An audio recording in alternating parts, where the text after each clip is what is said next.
Hello and welcome to the Ryan Mack Show. I am your host, Ryan Mack. You can subscribe to the show on YouTube. You can join me on Facebook.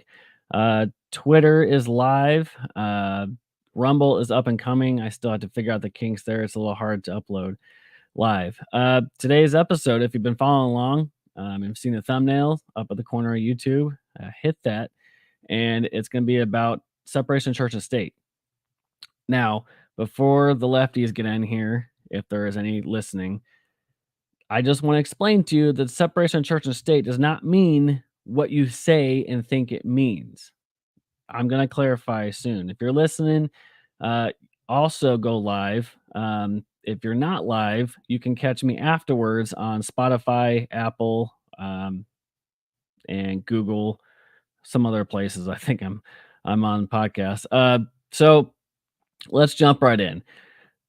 It's been a controversial issue, this idea of separation of church and state, where the government should not get involved with your religious beliefs. It's what our country was founded on. Our founding fathers were very explicit in the idea from separation of church and state. The fact that the King of England literally developed its own church, an official church, and they wanted and forced the idea that you belong to the state religion. And our founders and those who fled England's rule decided, no, we are a free people. We're going to start a free country based on the idea that you can be faithful to whatever religion you subscribe to. You don't have to subscribe to what the government tells you to. And that goes for everything in government. You don't have to listen to what the government tells you. You have rights in this country, and that stands for something. But this idea of separation of church and state is a hot topic in our country, and one that leftists and most people construe as you can't talk about God in government, you can't talk about God in schools, you can't be holding a position of power in prayer, and you can't pray, and you can't force prayer on anybody. None of that is happening. Those in Congress who are Christians, who are prayerfully and dutifully upholding their religious beliefs, don't shove it down your throat. But this idea that this country was not founded on faith and traditional principles and the Judean Christian values is a lie, and the leftists will have you believe it. But before I go any further and dive into it, I just want to give you some motivational messaging from our Vice President, Kamala Harris. She has words of wisdom. And be unburdened by what has been. What can be unburdened by what has been. What can be unburdened by what has been. What can be unburdened by what has been. What can be unburdened by what has been. What we can see, what we believe can be unburdened by what has been. What can be unburdened by what has been. What can be unburdened by what has been. What can be unburdened by what has been. What can be unburdened by what we have been. What can be unburdened by what has been. Mm-mm. Mm-mm. I can't. I can't do it anymore. But there's your motivational message from Kamala Harris. You can be unburdened by what has been. So there's that. All right. So earlier this week, Speaker Johnson was under attack by leftists in the media, and quite frankly, everybody that doesn't believe that you should be praying on Capitol Hill. But he came under fire about separation of church and state, and whether or not it should be a thing, and whether or not it is a thing. So what I have for you is his reaction, and listen carefully to how he explains the misunderstanding.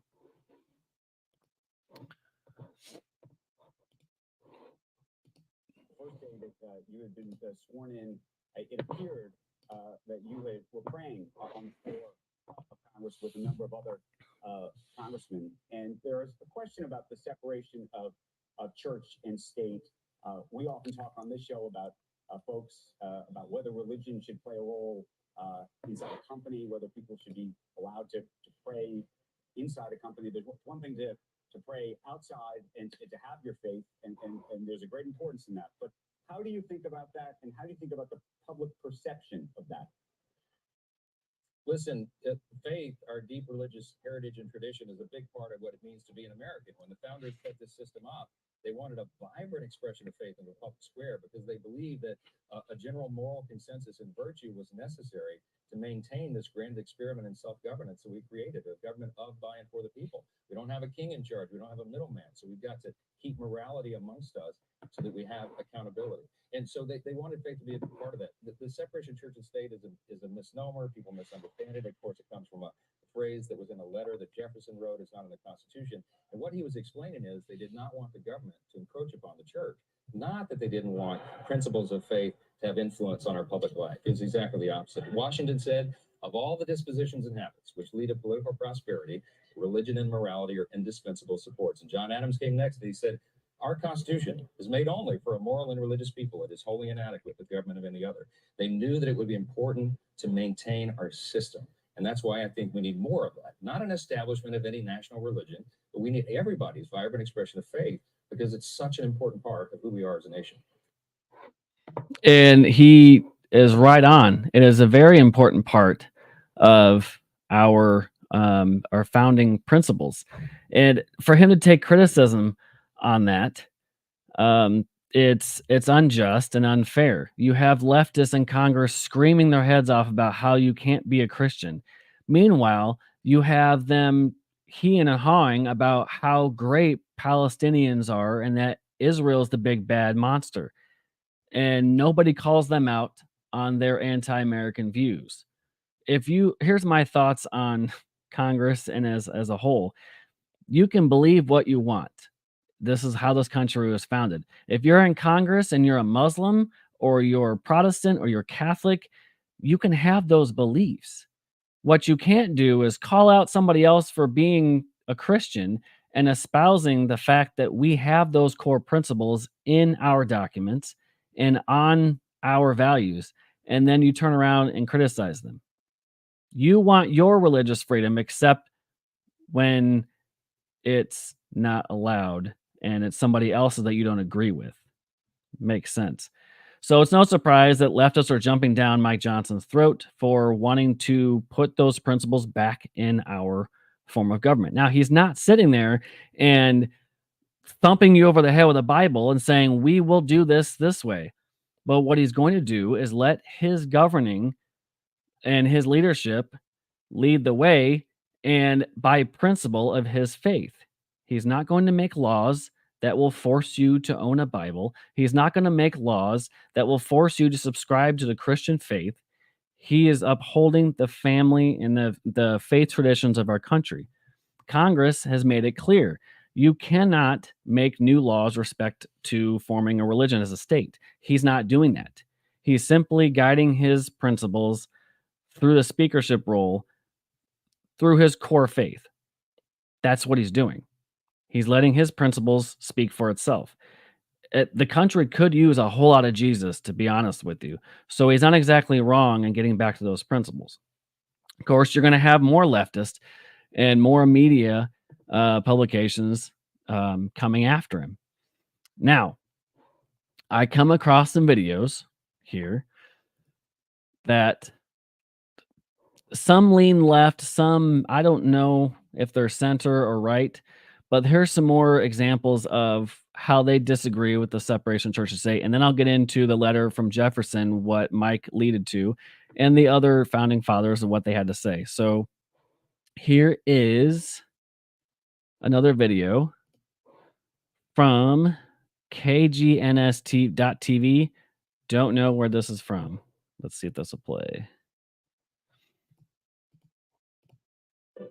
When the founding fathers framed our Constitution, they made sure to prioritize a separation of church and state. American University law professor Stephen Wormiel explains. The country was founded by people who fled England, where there was an official church, and who many of whom felt repressed or worse, persecuted. With the separation of church and state also came the First Amendment, the freedom to practice any religion without the enforcement of an official one. Newly elected Speaker of the House Mike Johnson espouses Christianity. Mike Johnson is a devout, godly man. A man of great faith. He's a man of faith. But some worry his Christianity is guiding decisions that will affect everyone, including non-Christians. Democrat Jamie Raskin tweeted concern, saying Speaker Mike Johnson, anti-choice, anti-LGBTQ, anti-gun safety, anti-democracy. This is what a theocracy looks like. The freedom part of it is that you're free and other people are free to not have to be afflicted by however it is you are choosing to express your faith. I don't really think his views about his own religion ought to be what's determining the direction of our society. As it stands, Christians make up about 57% of the American population. According to Pew Research, 73% of Americans polled believe that religion should be kept separate from government policies. In Washington, I'm Molly Martinez. So you have another source, and you can see how the media is trying to twist what Mike Johnson is talking about. Again, he's not talking about crafting laws to force you to be uphold Christian values. He's just not going to apologize for his own faith, and he's allowed to state it. He doesn't have to make any laws to force you to do anything against your own faith. And that's part of his right to be able to say he's a Christian. Now, he can sit there and call a spade, and leftists aren't going to call him out for that. They will. And the media is always going to call you out. But you have to stand strong on your principles. He is a man of principles, whether you like him or not, for the fiscal decisions that he has made as speaker. We've never had a true biblical worldview in Congress. And I think that's important. It's to distinguish that he's not going to make laws to go against what's in the First Amendment. He's going to make laws based on conviction and guiding principles in which this country was founded on. That's what he's going to uphold. This isn't new. This is what our congressmen and leaders in Washington were supposed to do: uphold the Constitution, uphold the Bill of Rights, and uphold our founding principles. You can do both and not go against what it says in the Constitution. So there you have that source chiming in, and you can see already how the media is twisting the reaction from his belief on separation of church and state. It does not mean that you can't talk about God. It does not mean that you get to force someone to be of your religion. It meant quite explicitly that the government cannot make laws or make an official religion. And it means that religion organizations cannot tell the government what to do. Now, there has been some Supreme Court cases in the past that have split decisions on this issue.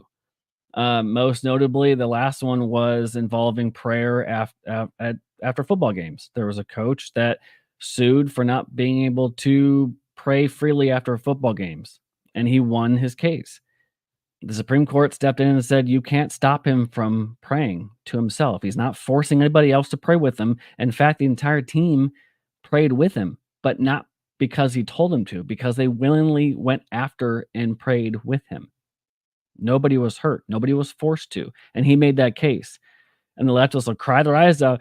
He's not supposed to pray on the field. But that's not how this works. I want to thank all those for jumping in and chiming in the comments section.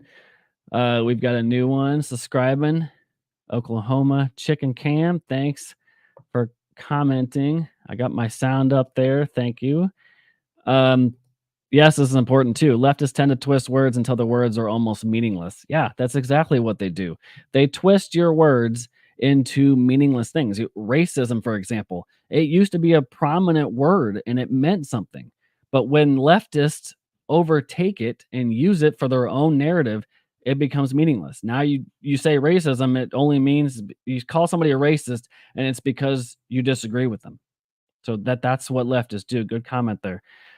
So we've seen media and how their reactions to Johnson's view. We've also seen and heard from him talking about the letter in which this is coming in conversation. So Thomas Jefferson, he writes a letter to Dansbury Baptist Association in the state of Connecticut. Now, this isn't a letter. This isn't in the Constitution. This was basically an assertion that this idea of separation church and state should be a thing, but the state should not establish a religion, nor should it prohibit the free exercise thereof, thus building a wall of separation of church and state. That's what he said in his letter. He did not say, you cannot talk about God in the halls of Congress. You cannot talk about Muhammad in the halls of Congress. He was stating, you can't form a national religion. You can't prohibit others from exercising their religion. That's the separation in which he meant from church and state. But you'll have leftists utilizing that and saying, nope, you can't talk about religions in public funding schools. Now, there have been cases in which public funding has been an issue when it comes to private versus public schools and the teaching of faith and the Bible teaching. The Supreme Court has stepped in and tried to divide those issues. But those are separate issues from the matter. When it comes to public money going to public schools, you do have to be careful. But I think the Supreme Court got it wrong. I think public money doesn't matter in a sense of what you should be able to teach. Because look at what they're doing now with public funds. They're teaching your kids, if you don't believe with this, then you're racist, you're bigoted, and you're homophobic. They're using your tax dollars to teach anti-American courses, to teach LGBTQ history, and to plant critical race theory down your throat. And there's no backlash from that. They're using public dollars to teach something that most of us don't agree with, that should be taught in schools. But that's okay. So you see, the leftists love to twist things that they don't agree with. So I'm going to read you the letter and see if it makes sense, and comment and see what your thoughts are. Gentlemen, the affectionate sentiments of esteem and probation which you are so good as to express towards me on behalf of the Danbury Baptist Association give me the highest satisfaction. My duties dictate a faithful and zealous pursuit of the interests of my constituents, and in proportion as they are persuaded of my fidelity to those duties, the discharge of them becomes more and more pleasing. Believing with you that religion is a matter that lies solely between man and his God, that he owes account to none other for his faith or his worship, that the legitimate powers of government reach actions only and not opinions. I contemplate with sovereign reverence that the act of the whole American people, which declared that their legislature should, quote, make no law respecting an establishment of religion or prohibiting the free exercise thereof, thus building a wall of separation between church and state. Adhering to this expression of the supreme will of the nation in behalf of the rights of the conscience, I shall see with sincere satisfaction the progress of those sentiments which tend to restore to man all his natural rights, convinced he has no natural right in opposition to his social duties. I reciprocate your kind prayers for the protection and blessing of the common Father and Creator of man, and tender you for yourselves and your religious association assurances of my high respect and esteem. Thomas Jefferson, January 1st, 1802. Now, Thomas Jefferson was also an atheist. He was also much of the line of a secularism. So he's going to subscribe to that basic principle, leave church and state separate. But the leftist, again, Oklahoma Chicken Cam called it out. They twisted the words. It's not in the Constitution. He was simply stating you can't stop somebody from exercising their religion, and government shall not make a new law with respect to a state religion. That's legitimately what he was saying. It was no more black and white than in his letter to the church. This was a Baptist church he was writing it. He wouldn't have written this letter to them he he was he wasn't writing to them saying, "Well, yeah, don't you worry, I'll go ahead and separate you from government involvement." He was writing to them upholding the principles. And the very fact that he was writing this favors the religious. He was upholding their respects. Stop trying to force us to subscribe to one religion only, but also stop us um, don't or stop the government from getting involved with our religion. Religion cannot be mandated nor illegalized by government fiat. Some religious practices can be illegalized, polygamy, human sacrifice, but a religion cannot be. Yes, that's right. Um, Agreed. They are using terms and redefining them to match their beliefs or goals. It's absolutely insane. Yeah, it is insane, and they are insane. This is what leftists do.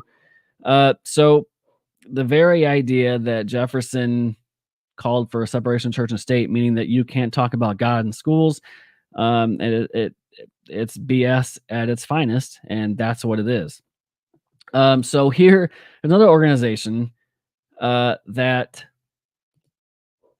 is far left, and I mean far left. It's weird because the name says something kind of most Americans could get behind. They always do this. Leftists always hijack organizations to make it look fancy, and then they really put their leftist, Marxist, socialist, communist ways behind it. So here's an organization called Americans United, and I've come across them many times on X, and man, are they wacky. So this is a video on, it's about a minute long. We can listen to it here. And let me just preface it by saying that they're tying the abortion issue to separation of church and state. And it's the same principle that I just laid out to you, that these people don't care what's in the laws, they don't care what's in our founding documents. They will spin the what's in our documents against you to make you think that, "Oh, wait, this is really what it meant." They're not judges. They're not historical uh historical people that can decipher what is accurate and true. They have no place in this. They are activists and they are lying, and they want you to know that their way of thinking is correct and you're the extremist. So here is, let's see if I can share this video. This is Americans United, and this is their take on the core principles, supposedly in their way. States of America was founded on certain core principles. Among those are the freedom of religion And church-state separation. Church-state separation. church-state separation. But now, religious extremists and their lawmaker allies are forcing all of us to live by their narrow beliefs. Abortion bans impose one narrow religious doctrine on everyone. Abortion bans violate America's promise. America's promise. America's promise of religious freedom. Abortion bans violate the separation of church and state. These extremists are abusing religion. Abusing religion. Abusing religion to hurt us. To deny us our basic human rights. Americans United. Americans United. Americans United. Americans United. Americans United for separation of church and state is fighting back. Right now, Americans United and National Women's Law Center are suing Missouri to end its abortion ban and uphold church-state separation. Americans United is fighting for freedom without favor and equality without exception. Americans United is fighting for our freedom to live as ourselves and believe as we choose. What? Support this fight by donating to Americans United today at au.org. At au.org. At au.org. Because the road we're headed down is way too dangerous. There you have it. It's way too dangerous. It's way too dangerous. We have to subscribe to the Americans United play on words. So there you have it. A leftist organization forcing their way on you, saying that abortion is a separation of church and state issue. It's a religious issue. But I thought they weren't religious when it comes to abortions. It's not. If it's a religion issue, then why are they calling it healthcare? Why are they calling it reproductive care? That's not a baby, according to them. So how can abortion be a religious issue if you don't subscribe to the idea that there is a baby and that life is being conceived? If you don't believe that life is being conceived at conception and formed, and that is a baby, then you can't sit there and say they're taking away our freedoms, they're taking away and our ability as and a right as Americans. That's not freedom. Sorry, that's murder. And our founding principles, endowed by a creator, life, liberty, and the pursuit of happiness, life being the most important one, that's taking away life. That's taking away freedom of that life. That's another issue we can get into at a different time. It's a very controversial topic as well, and I think I touched about it in other episodes. But there you have it again, an example of these leftists hijacking a principle in our documents and using it for their own causes. They're making millions off these causes, linking abortion to separation of church and state. It's not a religious issue. For some, it can be. If you're a Christian and you are up of the Catholic faith and you are up of on the faith that understands that life is sacred, then yes, it becomes a religious principle. But for the left to hijack that and make it a religious issue altogether and then tie that into separation of church and state, that's illogical, and it's the stupidest attempt to justify it. So there you're gonna have it as a leftist narrative. We need to separate church and state because abortions need to be a thing. Again, makes no sense. I'd like to classify voluntary abortion as human sacrifice. Absolutely. Whether you agree or not on abortion issue is one thing, but it should be left to the states as the Constitution and as the Supreme Court has rightly done. All right, so I did some research on some stats. I know that not a lot of my stats, but I wanted to bring some numbers in on you. So I found Pew Research. Okay, these are top 10 facts that are about religion and government in the United States. Kind of a fun list to go through. We can talk about it. I don't know if Pew Research, and you can chime in if it's a lefty organization or not, but I thought it was kind of interesting to look at some of the numbers. They, for the most part, have been reputable. I think there's some other Pew Research polls out there. Number one, nearly 3/4 of U.S. adults, 73%, say religion should be kept separate from government policies. So this was according to a survey conducted in the spring of 2022. Just 25% say government policies should support religious values and beliefs, while the majority of Democrats and Democrat-leaning independents, 84%, and Republicans and Republican leaders, 61%, say religion should be kept separate from government policies. Republicans are far more likely to say government should support religious values, 38% versus 16. So again, you still have a conservative versus liberal, not even liberal, Marxist idea. Conservatives say that we should let our faith guide our principles, and you have far more Democrats saying, leave my body alone, leave the church out of it. You have them ripping and clawing their eyes out. That's who we're dealing with. Number two, the Johnson Amendment limits political activity by religious organizations, and most Americans, 70%, want churches and other houses of worship to stay out of politics. According to a 2021 analysis, a survey conducted, the presidential race in July 2020 found that some U.S. adults who had attended religious services in the month prior or watched services online, and said that they heard sermons expressing support for then Donald Trump, 9%, or then candidate Joe Biden, 6%. Others had heard sermons expressing opposition to Trump and Biden. Meanwhile, 4 in 10 had heard sermons discussing the importance of voting, protesting, or other forms of political engagement. My idea on that is that I think, and this is going to be controversial also, I think it's the duty of the churches to stand up and get involved, not to an extent be like an arm of a political ideology. But if, let's say, if you're conservative, by and large, you're going to subscribe to faith. You're going to have a faith in Christ, and you're going to have faith in some kind. You're going to want your churches to play an active role towards kind of policy making. It's not an issue of separation church and state. You want principles of the Judean Christian value to guide America's not legislature, but like the way they operate. For 250 some odd years, we've operated under this guiding principle that your faith is more important than anything else. And our founding fathers, though some of them were atheists, some of them a lot more than half of them were uh, rightful, faithful, and great men, and that a religion and faith in general, Christian faith, was important to them, and that's God is in everything. It's not in the Constitution, but it's in our Bill of Rights. It's in our national anthem. It's on our money. If the government wanted to keep God out of it, they could have easily taken those things out of other forms. So my take on this hit is that I think that's important for churches to get back involved and say, you know what, enough is enough. We are a country of faith, and faith should guide our principles as a nation.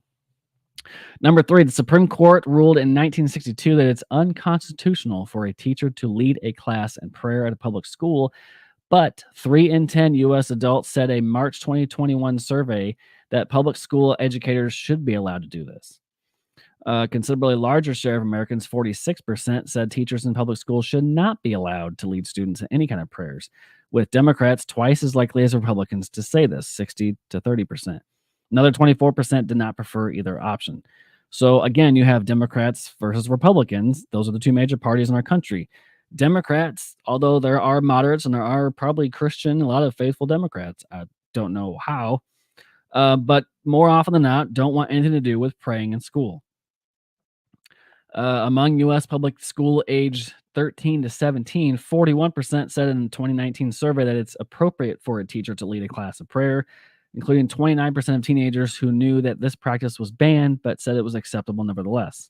So it's banned, and according to a 1962 ruling, but more and more schools are opting to allow prayer of some kind, either before or after school, or even in areas of the school. You can pray. You can, nobody's forcing you to not to or to pray. It's encouraging to see teenagers open up about that and think that even though it's banned, they still think it's acceptable. So we got some comments here before I continue. Sometimes abortion is human sacrifice. Other times it's a damn difficult choice that should be left between a woman and God. Yeah, you're right. Anyone else feel like the leftists are playing high school? By this mean spouting off things that they themselves may not believe, but since others around them, they're spreading idiocy. Yeah, I agree. They are, a lot of times they don't agree with anything they say, but they feel like it's the cool thing to say. Here's another one. Limiting the free speech of religious organizations is a violation of the free speech of said organization. Yeah, absolutely. Some good questions piling up there and good comments. Yeah, I agree with those. Leftists like to play the favorite card, like whatever's the popular. Hold your finger to the wind, and we'll go ahead and shout it. I gotta believe half of them probably don't even believe what they're saying is true. Here we go. Number 4. Again, these are 10 facts that the Pew Research Foundation has come up with between government and God and religion. Americans are divided on whether local governments should be allowed to put religious symbols on public property. So, again, as a whole, the research showed that we're kind of half and half. Should a praying statue of Jesus be allowed on a government property? Some say yes, some say no. According to a March 2021 survey, nearly 4 in 10 adults say cities and towns should be allowed to do this. 35% say religious symbols should be off public property. Roughly a quarter, about 26%, don't favor either option. So you have a little bit under that saying they don't really care. So 39% say they should, 35%. So it's pretty even about who thinks they should not be allowed. Some Supreme Court cases have determined that religious displays on government property are constitutional in certain contexts. Other cases have found that such displays can be endorsements of religion violating the First Amendment. So some cases have gone one way and some cases have gone another. They've decided that based on the facts of those cases. Number 5, while the U.S. Constitution does not mention God, nearly all state constitutions reference either God or the divine. According to a 2017 analysis, God also appears in the Declaration of Independence, the Pledge of Allegiance, and the U.S. currency. For the leftist out there, if God or religion wasn't important to our guiding principles, why was it in the Declaration of Independence? I'll wait. Why wasn't the Pledge of Allegiance? We are one nation under God. It's on the U.S. currency. You look at a quarter, look at a dollar. In God we trust. If you don't like religion in politics or religion in government, hand over your cash. If you don't like God, saying in God we trust in your money, you shouldn't be having it, right? You don't agree with it, don't use it. I'll gladly take some of it. Number 6, Christmas Day is the only federal holiday that's also a religious holiday. Although many Americans view Christians as a cultural holiday, Christmas as a cultural holiday too. It is a federal holiday and it is a religious holiday to those that belong to the Christian faith. Congress made Christmas, along with 4th of July, Thanksgiving, and New Year's Day, an unpaid holiday for federal DC workers in 1870. A later bill extended these as a paid vacation days for all government employees, so now it's a paid federal holiday. Courts have upheld Christmas Day's constitutionality, arguing that federal office closures do not coerce citizens to engage in religious activities. So they've ruled that, yeah, it's allowed to be a federal holiday because no one's closing of the offices doesn't mean you have to go out and go to church.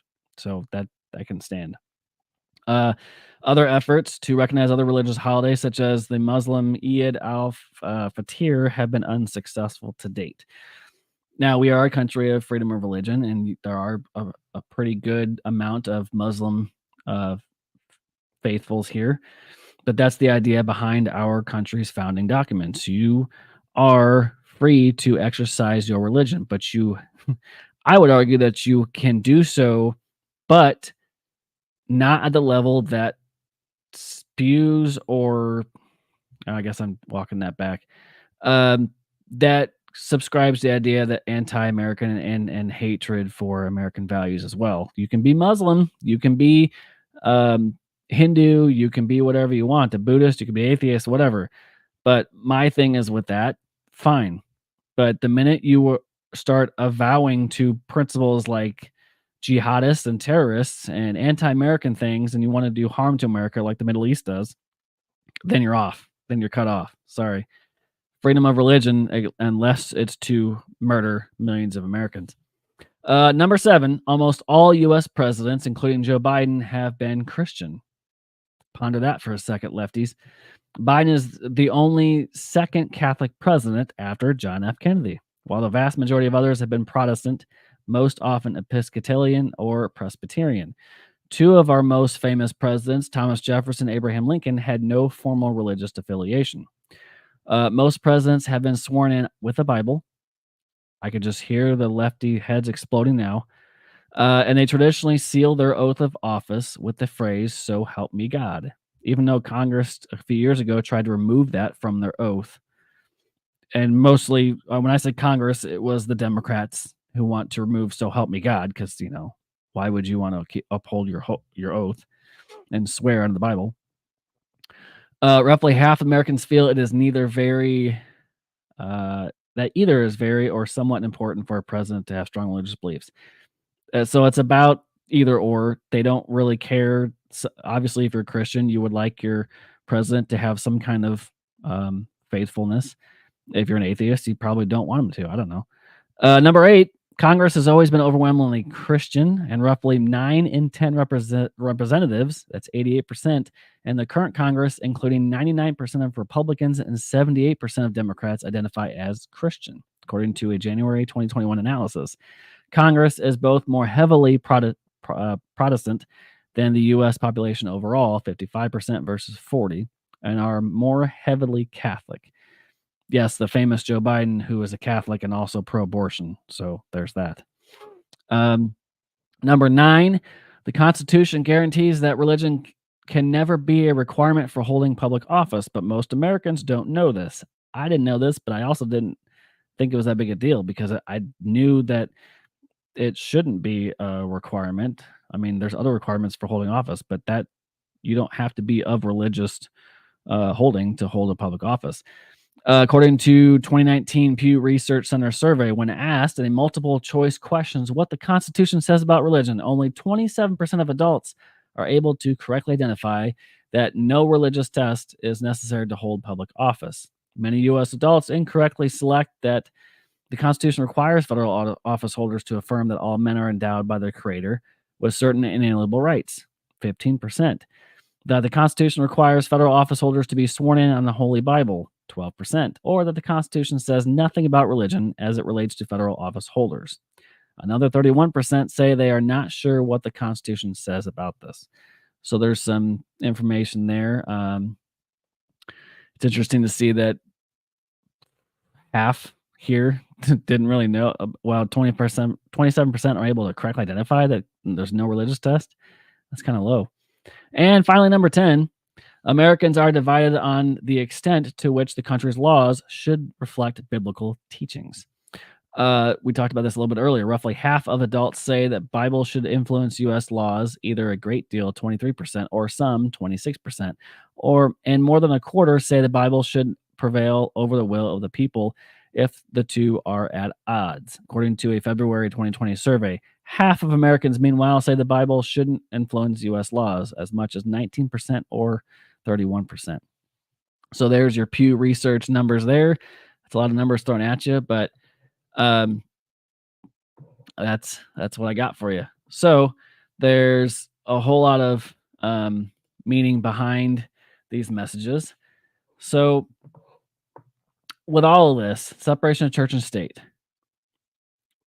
when doing research, careful what sites you use for your research to come up with an idea of what it means. I had to dig and dig and dig to find the true idea of separation of church and state. It's tied up in the Constitution as Congress shall make no laws with respect to religion or prohibit the exercise thereof. It's not explicit in the Constitution. It was a phrase that was garnered from the letter from Thomas Jefferson. And if you do Google searches on you're going to get a whole laundry list of lefty organizations saying this should be separated, that should be separated. We shouldn't have church and state, and we shouldn't do this. You shouldn't allow this.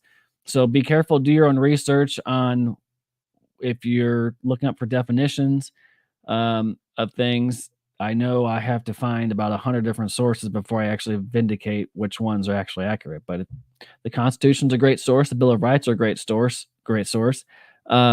The founding documents, such as the letters, the Federalist Papers, are a great source of information from our founders. They will have the information that they actually written to help you understand. And there's like an idiot guide to the Constitution too that can help you understand some of the amendments better too.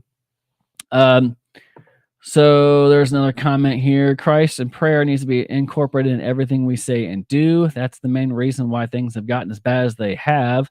People are trying to remove Christ when God should be the center. Yes, absolutely.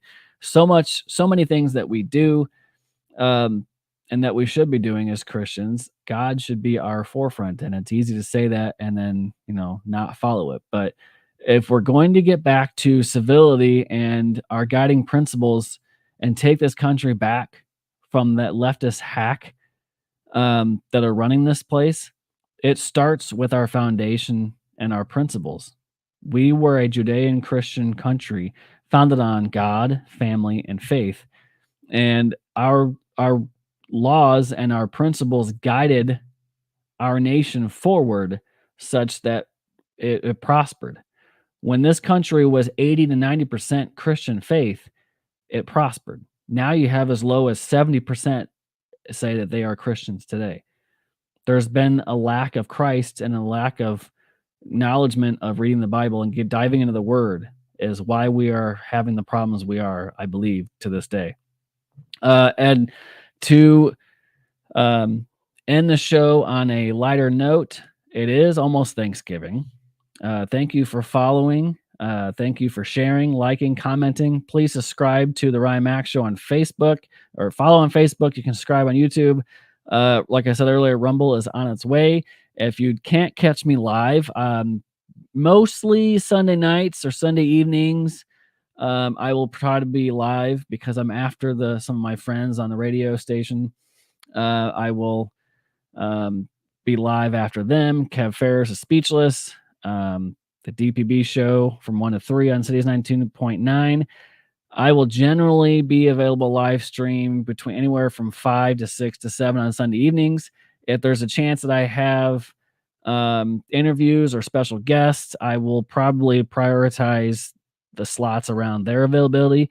So those will just be coming at future advances. But generally, you can catch the podcast every Sunday or Saturday, give or take the schedule for it. But I try to be as consistent as I can.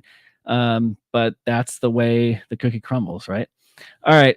So let's talk about Thanksgiving. There's some 9 facts that I came across about Thanksgiving. It's a time for Thanksgiving, obviously.